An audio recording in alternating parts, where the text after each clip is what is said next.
procurando memorizar a palavra de Deus, guardar no coração. Isso vai nos ajudar em todos os momentos de evangelismo. Isso vai nos ajudar nos momentos de aflição, nos momentos em que nós estamos precisando. Nós não estamos com a Bíblia na mão, mas ela vai estar no nosso coração. Isso vai ser muito útil no nosso dia a dia. Crianças aqui presentes, podem sair para a sua classe. Com a tia Paloma. A tia Emily. Cadê a Emily? Já está lá. Eita glória. Amém.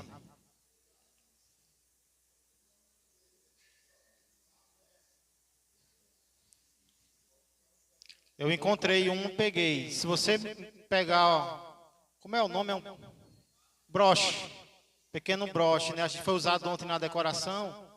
Eu acho que no estourar das bolas acabou aí alguns se espalhando, né? Então, se você encontrar algum, como eu encontrei, você não bota na boca, viu? Você bota no bolso, você guarda, tá bom?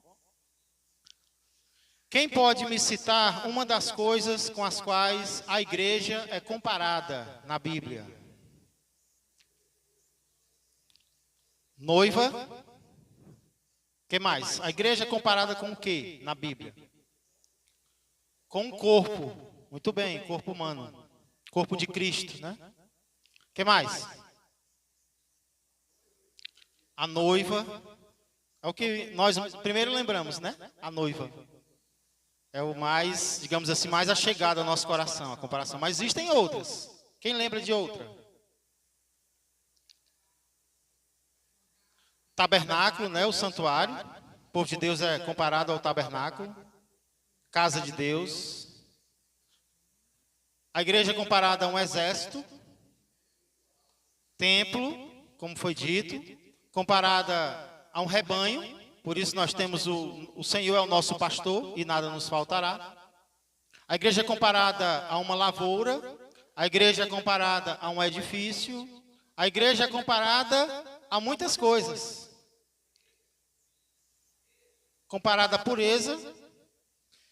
E hoje eu quero ver com vocês uma comparação que nós não lembramos muito. Na verdade, muitos nem sabem que a igreja é comparada a isso. O que é que a igreja é comparada e muitas vezes nós nem sabemos ou não lembramos, mas é muito importante, porque Jesus tem tudo a ver com isso. Para descobrir, eu quero convidar você a abrir a palavra de Deus no livro de Apocalipse, capítulo 2.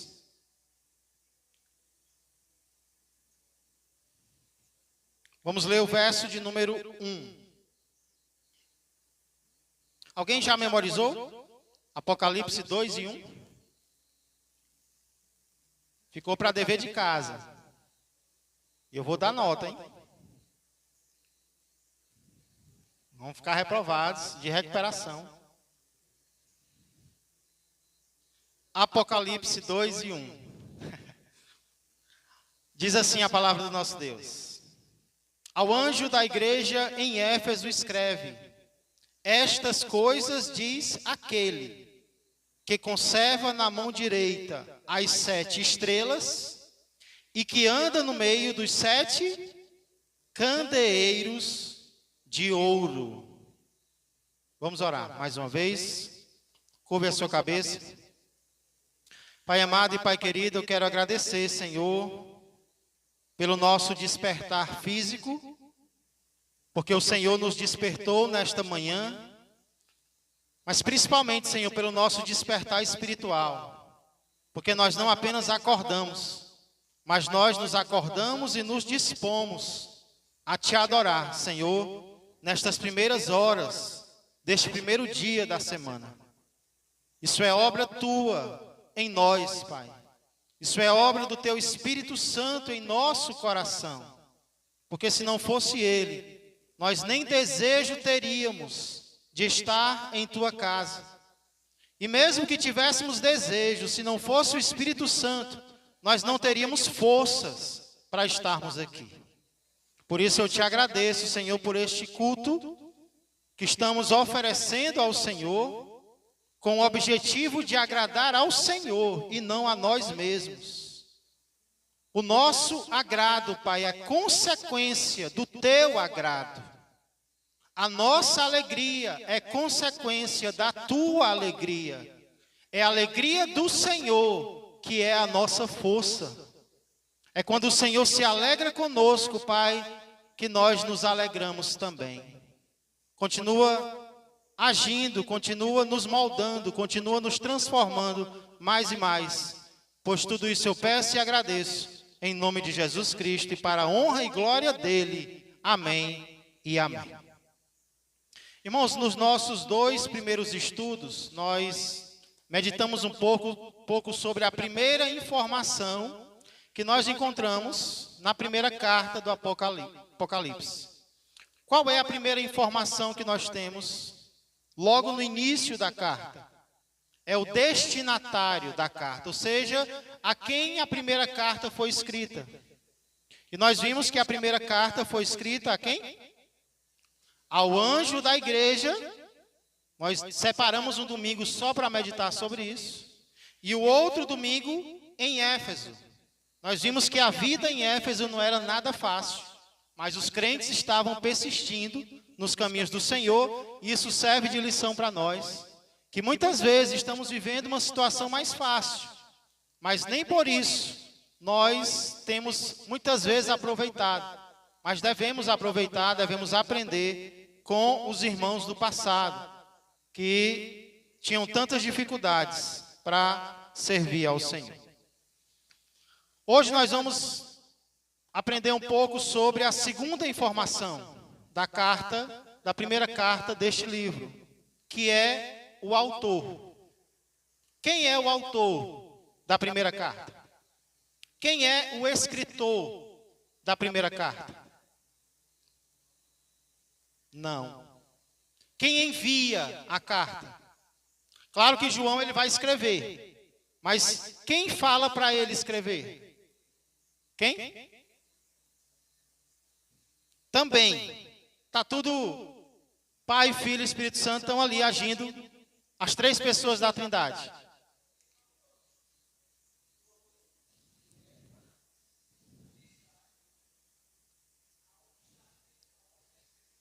Sim, mas onde é que inicia essa carta? Jesus Cristo. Muito bem.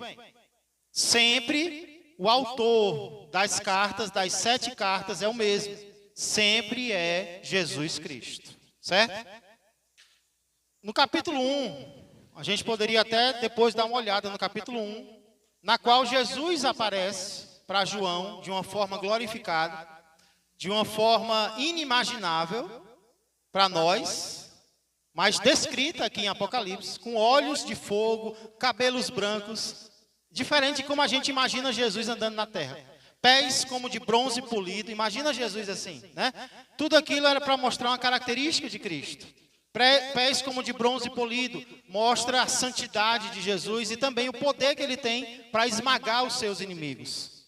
Cabelos brancos, né? Simboliza o quê? Cabelos brancos. Sabedoria, né? Em alguns beleza, por aí vai. Mas maturidade, muito bem. E aí, o que eu estou querendo dizer é que sempre o autor vai ser Jesus. Porém, assim como Jesus se dirige ao anjo de uma igreja diferente em cada carta, olha que interessante.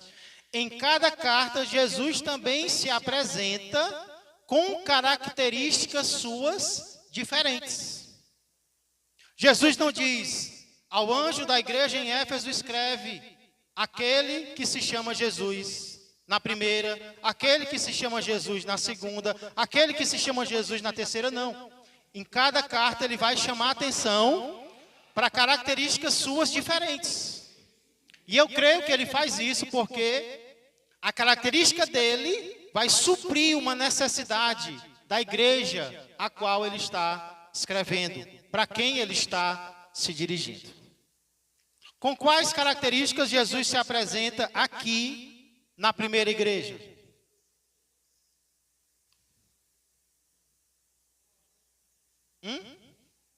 Não, com quais características Jesus se apresenta? Nós sabemos que é Jesus, mas como é que ele se apresenta à igreja? Hã? Alguém está falando aí? Opa! Estas coisas diz aquele. Ou seja, quem está falando com vocês agora é aquele que, primeiro, conserva na mão direita as 7 estrelas e que anda no meio dos 7 candeeiros de ouro. Jesus se apresenta aqui com 2 características. E a primeiro detalhe que me chama a atenção aqui, irmãos, é o singular. Aquele que. Está no plural ou está no singular? Então, bem de português, né? Aquele que. Não é um daqueles que. É aquele. Somente ele tem estas características que nós vamos ver hoje. Irmãos, existem coisas que Jesus faz que nós também podemos fazer. Jesus prega, nós também podemos pregar, mesmo que nunca vamos pregar que nem ele. Jesus orou, nós também podemos orar, mesmo que a nossa oração seja diferente da dele. Jesus elogia, nós também devemos elogiar. Jesus repreendeu, nós também devemos repreender. Existem características de Cristo que nós podemos compartilhar, nós podemos imitar em nosso dia a dia. Mas precisamos entender uma coisa. Existem características que são exclusivas de Jesus Cristo. Existem coisas que somente Ele é capaz de fazer. Existem características que apenas Jesus tem. E aqui ele cita 2. Por isso que está no singular. Estas coisas diz aquele e somente Ele. Primeiro, o que é que só Jesus faz? Conserva na mão direita as 7 estrelas. Primeira característica de Jesus que ele apresenta aqui é que ele conserva na mão direita as 7 estrelas. Aí você pergunta, pastor, o que são essas 7 estrelas? Todas as características com as quais Jesus se apresenta à igreja, elas são citadas no capítulo anterior. Então, no capítulo 1, verso 16, as 7 estrelas são citadas. Olha comigo. Apocalipse 1:16 diz assim: tinha na mão direita, o quê?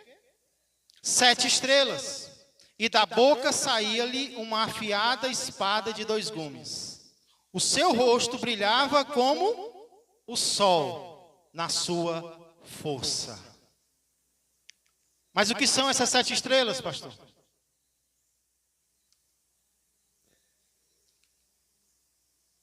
Quase, Gilson.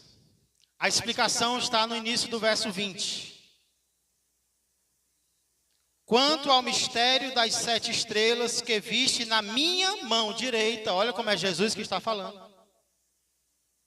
E aos 7 candeeiros de ouro, as 7 estrelas são os anjos das 7 igrejas. As estrelas são o quê? Os anjos das 7 igrejas. E nós já vimos que os anjos são os mensageiros, né? Os responsáveis pelas igrejas. Isso nos leva, irmãos, a fazer 2 perguntas. Primeira pergunta é: por que os anjos são chamados de estrelas?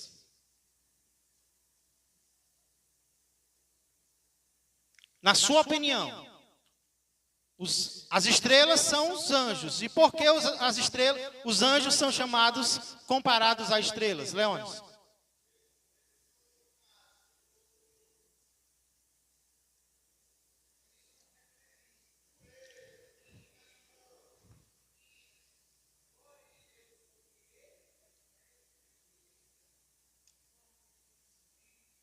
Tem que ter um microfone, né? Porque...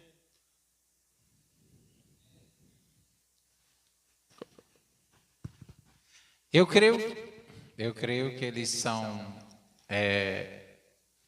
como referência, o brilho de Cristo, a luz do Espírito, né, a verdade da palavra e o resplendor da glória de Deus que desce ao anjo da igreja, representada hoje, né, como pastores, como eu estava falando aqui com o irmão aqui, é uma responsabilidade, uma dádiva maravilhosa, e muitos jogam fora por isso, mas era referência para a igreja. É tanto que o anjo trouxe ao anjo, ao representante, aquele que a glória de Cristo resplandece, a luz do Espírito, para a igreja andar na verdade do Senhor, a qual ele prega. Porque tudo isso não é ao homem, e sim ao que de Deus colocou nele, a verdade, o Espírito. É isso que representa. Glória a Deus, glória a Deus. Leônidas também falou, ilumina, guia, referência, né, Leônidas? Pureza também. Vini.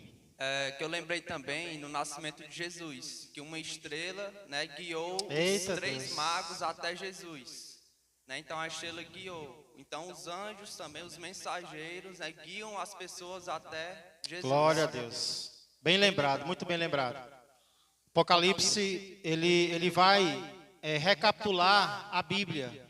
Sendo o último livro, ele vai falar de muitas coisas que foram ditas anteriormente, de Gênesis até Apocalipse, né? E interessante, tudo isso que vocês citaram, vocês pensaram até em mais coisas do que eu pensei, mas tem motivos, né, para os mensageiros de Deus serem chamados de anjos, estrelas, porque eles iluminam, eles guiam para Jesus Cristo, né? Eles iluminam apontando para Jesus Cristo.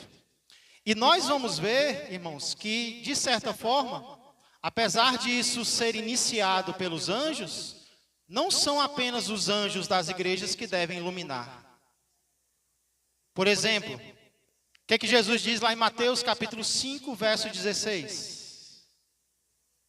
Alguém lê para mim, Mateus 5 e 16. Outro irmão lê Filipenses 2 e 15.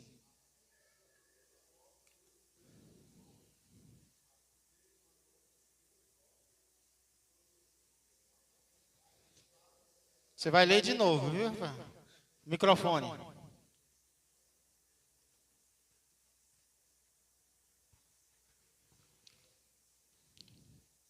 Assim resplandeça a vossa luz diante dos homens, para que vejam as vossas boas obras e glorifiquem a vosso Pai que está nos céus. Glória a Deus. Sermão do Monte, Jesus está falando não apenas para os apóstolos, mas para todos os seus discípulos.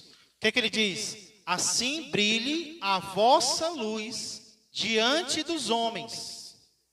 Irmãos, se a nossa intenção é chamar a atenção para nós, nós não devemos brilhar diante dos homens. Mas se a nossa intenção é chamar a atenção para Cristo, nós não podemos esconder aquilo que Deus está fazendo. Por quê? Porque as trevas estão aí, mostrando o que o inimigo faz. E às vezes nós queremos esconder o que Jesus está fazendo. Então, se é para mim, eu tenho que esconder mesmo. Mas se é para Ele, eu tenho que brilhar, como Jesus diz, assim brilhe a vossa luz diante dos homens. Eles têm que ver o que eu estou fazendo em vocês e através de vocês. Então, às vezes, a gente tem que deixar um pouco a timidez de lado e deixar realmente Jesus brilhar através de nós. É o que a Bíblia está dizendo.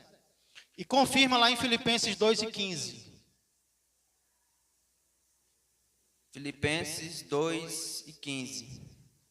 Para que vos torneis irrepreensíveis e sinceros, filhos de Deus, inculpáveis no meio de uma geração pervertida e corrupta, na qual resplandeceis como luzeiros no mundo. Olha aí. No meio de uma geração pervertida e corrupta, na qual resplandeceis. Resplandecer é o quê? Brilhar. Na qual brilhais como luzeiros. Luzeiro aí é estrelas no mundo. Então, a função da igreja é iluminar a verdade de Deus, a obra de Deus, o poder de Deus. Nós não podemos ser egoístas, irmãos, de esconder Jesus para nós. Ele diz que uma cidade edificada não pode se esconder. Ela tem que ser vista, ela tem que ser mostrada. Então existem coisas relacionadas a Deus que nós temos que publicar mesmo. Nós temos que compartilhar com as pessoas mesmo. Não para a glória humana, mas para a glória divina. Né? Gilson. Um momentinho, Gilson, um momentinho. Tem que ficar em pé, viu, Vinícius? Hoje. Uma vez eu vi um pregador, ele pregando, achei muito lindo. Referente a isso, pastor está pregando aí em nome de Jesus. Ele disse que vós são luz aqui na terra. E Deus vê vocês como luz, que brilha, pontinhos de luz aqui na terra. E se você não tem o Espírito de Deus na sua vida, você é o quê? Como Deus vai te ver se você ainda não recebeu o Espírito Santo? Então, entenda, vocês são luz que brilha no meio das trevas. Glória a Deus, glória a Deus. Amém. Então a primeira pergunta é: por que os anjos são comparados a estrelas? E nós já entendemos por quê. A segunda pergunta é: o que significa? Né? O que significa dizer que Jesus tem na sua mão direita as 7 estrelas, ou seja, os 7 anjos? O que significa ter algo na mão? Primeiro, acho que tem 2 significados aqui, mas o primeiro vocês citaram: controle. Aquele que tem as 7 estrelas na sua mão direita. Olha a mão. Na Bíblia, a mão direita simboliza poder, autoridade, governo. Tanto é que Jesus está à direita de Deus Pai. Né? Não é que os esquerdos, né, os canhotos, não têm, não. É uma representação. A Bíblia, mão direita simboliza poder. Irmãos, quando a gente vai lá para o livro de Jó, o que a gente aprende? Qual é o ser, digamos assim, abaixo de Deus, que a Bíblia demonstra com mais poder, se não é Satanás, né? Se não é o diabo? E às vezes a gente tem medo do diabo, medo que o diabo pode fazer, dele estragar os planos de Deus. Mas o que o livro de Jó mostra? O diabo só vai até onde Deus permitir. O diabo tem que pedir permissão a Deus para tocar em algum dos servos dele. Meu professor de seminário dizia que o diabo é um cão na coleira, na mão de Deus. Ele só vai até onde Deus deixar. Não adianta latir, ele vai latir à vontade, ele vai rosnar, mas ele só vai até onde Deus deixar. Se com o diabo é assim, que dirá comigo e com você? Né? Então nós somos servos controlados por Deus. Um versículo que ilustra muito bem isso, inclusive falando de autoridades terrenas, é Provérbios 21:1. Alguém lê para mim, Provérbios 21:1.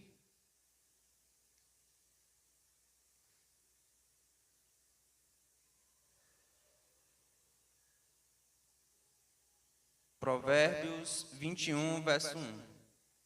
Como ribeiros de águas, assim é o coração do rei na mão do Senhor. Este, segundo o seu querer, o inclina. Olha aí. Assim é o coração de quem? Do rei, na mão do Senhor. Olha a mão. Este, segundo o seu querer, o inclina. O que isso quer dizer, irmãos? Quer dizer que os anjos, as autoridades não têm livre-arbítrio? Deus controla as nossas ações? Não. O que eu creio que está dizendo é que se nós deixarmos, Deus vai nos dirigir para onde Ele quiser nos dirigir. E mesmo se nós não deixarmos, nós só vamos até onde Deus permitir. Ah, eu vou me rebelar contra Deus e agora eu vou fazer o que eu quiser. Você vai fazer o que você quiser, vírgula. Até onde Deus permitir que você vá. Porque é Ele que controla todas as pessoas. Ele coloca limites em todos nós. Então Ele controla os servos de Deus. Porém, estar na mão também tem outro significado. Colocar algo na mão ou ter algo na mão também traz a ideia de cuidado. Cuidado. Então, uma segunda explicação para o fato de que ele conserva na mão direita as 7 estrelas é que ele cuida dos seus mensageiros. Ele cuida dos seus servos. Ele coloca na mão direita. E da mão dele ninguém pode arrebatar. Só se ele permitir, né? Então ele cuida de cada um de nós. Irmãos, quando as coisas dificultam em países onde o evangelho é proibido, quem são as primeiras pessoas que o inimigo persegue, que o inimigo prende, que o inimigo castiga? São os servos de Deus, são os líderes, são os pastores. Mas aqui diz que ele conserva na mão direita os seus servos. Ele protege, ele cuida de cada um deles. Então, ele cuida de cada um de nós. É isso que nós aprendemos aqui em Apocalipse, capítulo 2, verso 1. Só que ele também diz que Jesus anda no meio dos 7 candeeiros de ouro. Os candeeiros de ouro também são citados no capítulo 1. Olha o verso 12. Apocalipse 1 e 12. Voltei-me para ver quem falava comigo, e voltado vi 7 candeeiros de ouro. Nós já entendemos o que são as 7 estrelas. E a pergunta agora é: o que são os 7 candelabros? Vocês lembram o que era um candeeiro? Era aquela espécie de lamparina, né, que havia no templo. No interior ainda foi usado por muito tempo, né, candeeiro. O que são os candeeiros, igreja? Muito bem. Verso 20. Quanto ao mistério das 7 estrelas que viste na minha mão direita, e aos 7 candeeiros de ouro, as 7 estrelas são os anjos das 7 igrejas, os mensageiros, e os 7 candeeiros são as 7 igrejas. Então, irmãos, aqui nós podemos aprender muitas coisas sobre a igreja. Muitas coisas. Primeiro, que a função da igreja também é iluminar. Porque se as estrelas iluminam, os candeeiros servem para quê? Também servem para iluminar o local, para iluminar o ambiente. Uma igreja, ela tem que iluminar o seu bairro. Uma igreja tem que iluminar a sua cidade. Tem que afugentar as trevas. Essa é a nossa função como igreja. É iluminar onde há trevas mesmo. Deus não nos colocou aqui à toa. Deus nos colocou aqui com propósito. E nós vamos iluminar esse ambiente no qual nós estamos, né? Esse é um dos objetivos da igreja. A igreja, aqui eu aprendo também que a igreja, ela é valiosa. Porque os candeeiros são de quê? Ele anda no meio dos 7 candeeiros de ouro. Ouro na Bíblia é material de rei.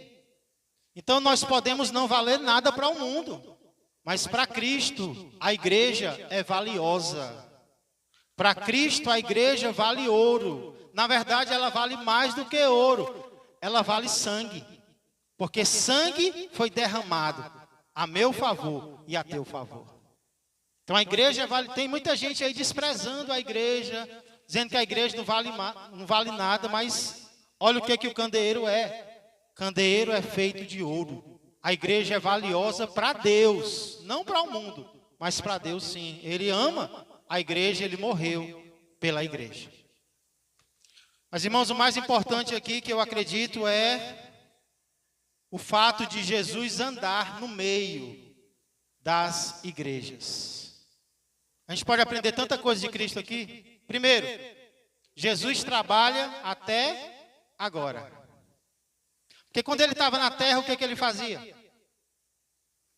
Mateus 9 vai dizer que percorria Jesus as cidades e povoados, pregando, ensinando e curando. Aí Jesus morre, ressuscita, vai para o céu e agora ele não faz mais nada. Aqui diz que ele faz o quê? Ele continua a obra que ele começou na terra. Ele continua andando, só que agora ele anda no meio do seu povo. Ele anda no meio das 7 igrejas. E olha como Jesus é diferente do diabo. Porque lá em 1 Pedro 5 e 8, Vai dizer o que na versão portuguesa? Sede sóbrios e vigilantes. O diabo, vosso adversário, anda em derredor. O significado ali é para frente e para trás. Mas na versão portuguesa diz em derredor. O diabo anda em derredor e a gente fica com medo, porque ele está ao derredor. Temos motivos para ter medo, igreja? Porque se ele está ao derredor, Jesus está entre nós. Ele não está ao nosso redor, irmãos. Ele está entre nós. E é interessante dizer que ele está no meio. No meio significa no centro. Porque é aí que Jesus merece estar. Não no fim da igreja, não no começo da igreja, mas no centro da igreja. Jesus tem que ser o centro da igreja. Jesus tem que ser o centro do culto. O culto tem que ser para Jesus. Jesus é o meio de todas as coisas. Então ele anda no meio dos 7 candeeiros de ouro. Isso significa o quê, irmãos? Jesus está presente. Jesus está presente. Eu não posso ver, mas ele está aqui agora, neste momento. Às vezes alguém diz, eu estou vendo o homem de branco, né? Tem até música sobre isso. Às vezes isso é dito de forma irresponsável, para chamar a atenção. Mas, irmãos, isso não deve anular a verdade que a Bíblia nos ensina. De que quando nós nos reunimos, Jesus está presente e Ele está andando no nosso meio. Eu posso não ver, às vezes eu posso até não sentir, mas eu posso crer no que a palavra de Deus está me dizendo. E ela está me dizendo, Ele está me dizendo, eu ando no meio das 7 igrejas. 7 aqui porque Ele estava falando com 7, mas na verdade Ele queria falar com todas. Ele é onipresente. Então ele está ao mesmo tempo no meio de todas as igrejas que adoram o seu nome. Pastor, mas quando nós não estamos reunidos, ele não está conosco? Está também. Quando eu estou sozinho, ele está comigo. Mas, irmãos, existe algo de especial quando a igreja se reúne. Quando a igreja se reúne, eu creio que a presença de Jesus é ainda mais especial.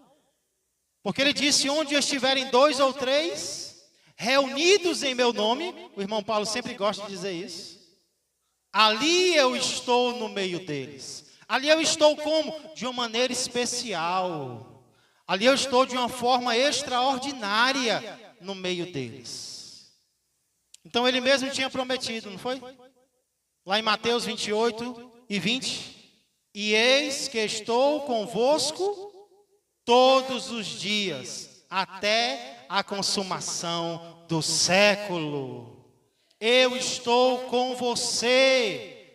A vida cristã não é fácil. A vida cristã é cheia de desafios. E às vezes você pode até se sentir sozinho. Você pode até se sentir solitária. Mas saiba, Deus está conosco todos os dias.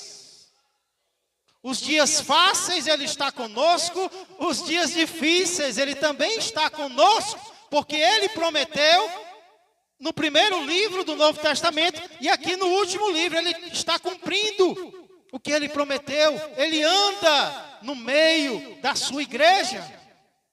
Ele está entronizado no céu, à direita de Deus Pai, mas Ele também está, irmãos, no meio de cada um de nós. E quantas histórias nós já não temos ouvido de pessoas que receberam a presença de Jesus. Eu lembro de um fato muito triste, no qual um casal tinha uma filha. E quando, certo dia, eles estavam brigando muito, e ele acabou matando, o pai acabou matando a sua esposa, e depois ele se matou. E aí, quando a polícia chegou ao local, a criança estava atrás do sofá. E aí a policial pegou ela, colocou nos seus braços e disse: querida, não tenha medo, vai ficar tudo bem. E ela disse: não, eu não estou com medo, porque Jesus me disse que eu não preciso ficar com medo. Aí a policial pergunta: quem te disse? Aí ela apontou para um quadro que estava na parede, um quadro de Cristo. Ela disse: ele veio até mim e disse: não tenha medo, vai ficar tudo bem. Quantas e quantas vezes nós não temos ouvido histórias de Jesus sentar no banco do passageiro? Eu já ouvi isso. Jesus sentar no banco do passageiro de alguém que estava querendo dirigir até a morte, e Jesus falar com esta pessoa. Às vezes são anjos, mas às vezes é o próprio Cristo aparecendo para a sua igreja para dizer: eu estou contigo, eu estou com você, eu não te abandonei, eu ando.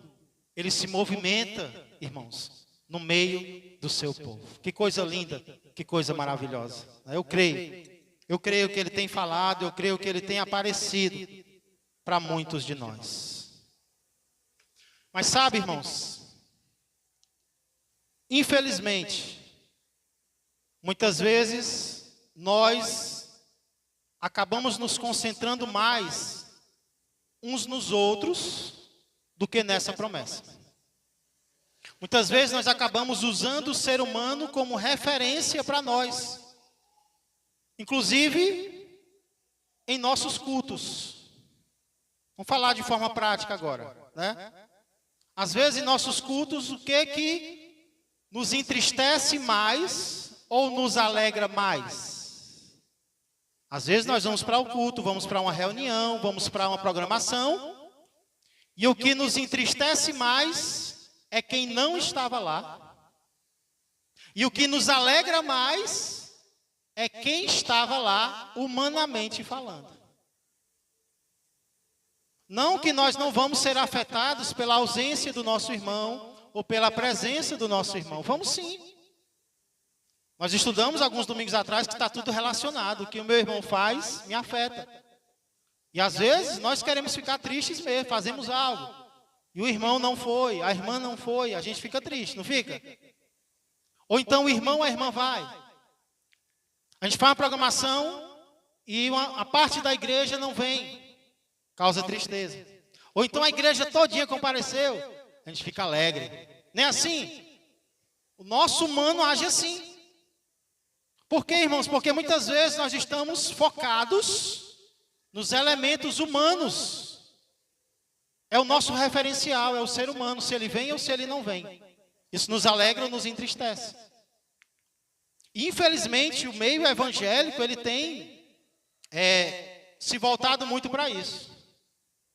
Você vê que muitas vezes, o que um crente, ou que um grupo de crentes, usa como motivo para ir ou para não ir para um culto, é o quê? É quem vai estar cantando, ou quem vai estar pregando. Se for um artista famoso, a gente faz um esforço maior para estar lá. É ou não é? Se for uma pessoa famosa, se for um cantor daqueles, se for um pregador, eita, a gente acorda até de madrugada para ir. E é bom. Mas qual deve ser o meu foco? Meu foco deve ser, o meu foco maior deve ser os seres humanos que vão estar lá ou que não vão estar? Ou meu foco maior deve ser Jesus, que vai estar no lugar, mesmo que alguém não esteja, mesmo que a igreja inteira falte, Jesus vai estar lá. Eu posso até ficar triste, irmãos, ou alegre, dependendo dos seres humanos. Mas essa não deve ser a minha alegria ou tristeza maior. Eu vou ficar triste, mas espera aí. Eu senti uma presença naquele ambiente. Eu senti uma presença naquele lugar. Parece que quanto mais difícil é o momento, mais a presença de Deus se faz ser sentida naquele momento, irmãos. Então, o meu foco, o que eu estou querendo dizer aqui, o meu foco, é como o versículo que eu citei. Quem mais tenho eu no céu, não há outro em quem eu me compraza na terra. O que o salmista está querendo dizer? Que ele não tinha prazer nas pessoas? Não. O que eu estava querendo dizer é que quem define a alegria ou a tristeza dele não são os homens, é o Senhor. Nós temos que parar, irmãos, de usar o ser humano como referência da nossa felicidade.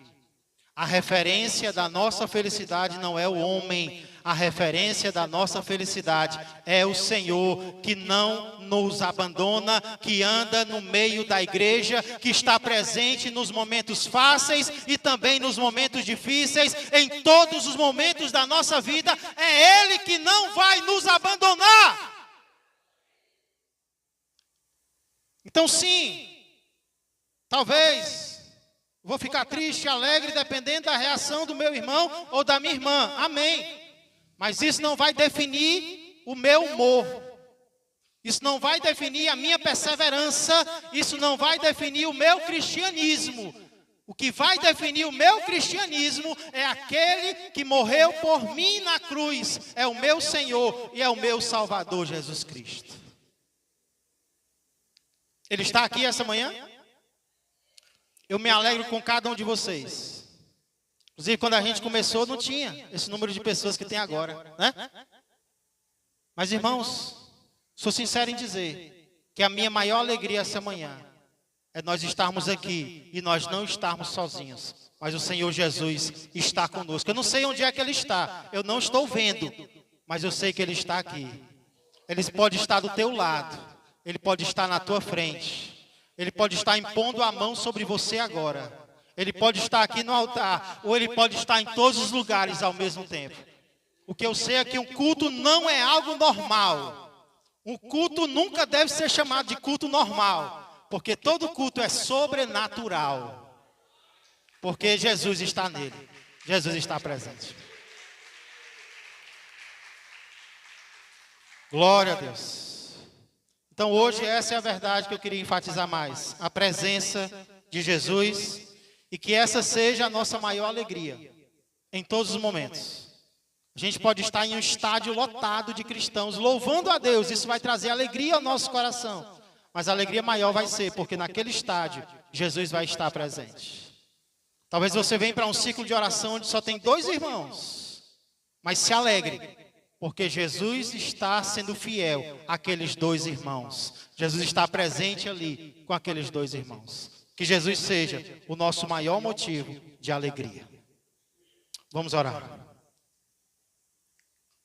Senhor Deus e amado Pai, eu quero pedir perdão, Senhor, porque quantas vezes, como teu mensageiro, como teu servo, algumas vezes eu confesso que me entristeci por algo, ou me alegrei, Senhor, por algo relacionado aos seres humanos.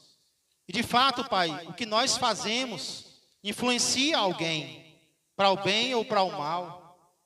A nossa simples presença, Pai, já traz alegria para alguém, assim como a nossa simples ausência também já pode trazer tristeza.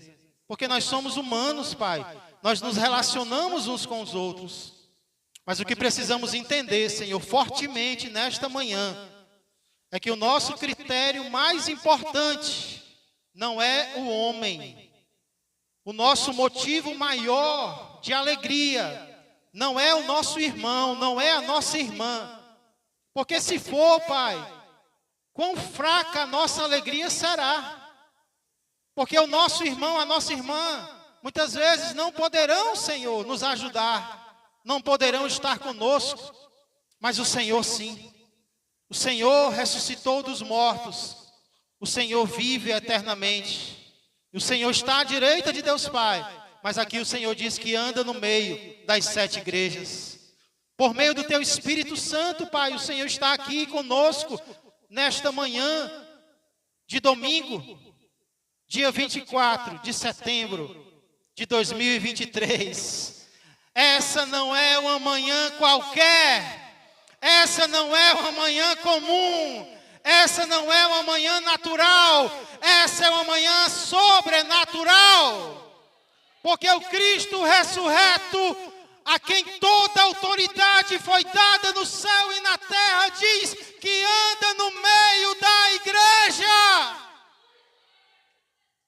E ele não diz em qual igreja ele anda. Ele não coloca condições, ele diz que anda no meio da igreja, seja ela qual for.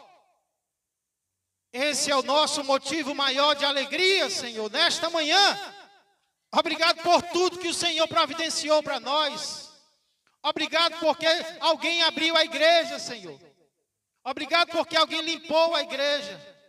Obrigado porque alguém ligou o som. Obrigado porque alguém trouxe o café. Obrigado porque alguém dirigiu os louvores, porque alguém fez oração, porque alguém está pregando a palavra. Obrigado por tudo que o Senhor providenciou para nós, mas nada disso é maior do que o Senhor mesmo nas nossas vidas. Então, Pai, enche o nosso coração agora de alegria, de satisfação, de prazer, por podermos te servir. Alguns creem que se Deus criou o mundo, Ele deu corda e o abandonou, que nem um relógio. Mas esse não é o Deus verdadeiro, esse não é o Deus da Bíblia. O Deus da Bíblia está lá, conosco, em todos os momentos. Muito obrigado.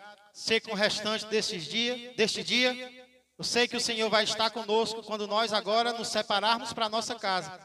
E eu creio que o Senhor estará conosco logo mais à noite, quando nós nos reunirmos novamente para te louvar, sentindo a presença do Senhor.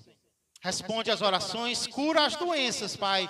Opera agora em nosso meio. Pois tudo isso eu peço e agradeço. Em nome de Jesus Cristo. Amém, amém e amém. Glória a Deus.